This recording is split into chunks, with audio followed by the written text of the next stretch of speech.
mūsų šalies europarlamentarų Maldeikiu. Jisai pasakė dalyką, kuris mane labai nustebino.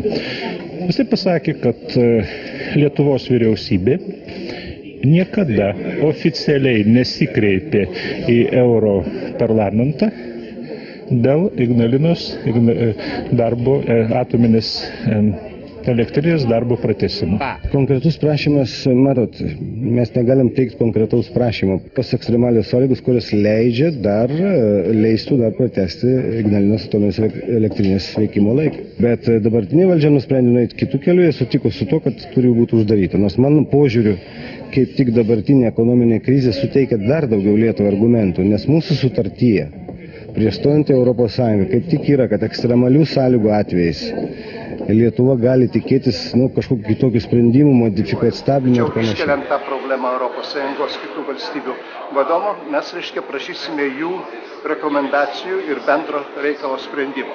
Bet ar prašysit nukelti datą uždarymą? Jokių prašymų šiandieną nebus. Mes pristatysim tik tai, kylančią problemą, kurią mes matome, kadangi praktiškai tokios jėgainės uždarimas ir Lietuvos, sakyčiau, ekonominio atsigavimo ir tolimesnio kūrimo, neigiami efektai bus dideli. Iš ten parengėme ir reportažą, o jūrai nuotaikos ten, žinok, pačios įvairiausios jau vien todėl, kad daugelis žmonių neteko darbo ir dar beveik 2000 iš jų irgi neteks to darbo. Žmonės tiesiog sako, darbuotojai elektrinės sako, kad tikrai nereikėjo jos uždaryti. Zina, bet vis dėlto nepaisant to elektrinę uždarys, bet joje nepaisant to, kad jinai ir uždaryta teoriškai, joje liks ir darbuotojų, ne vienas ir ne du turbūt.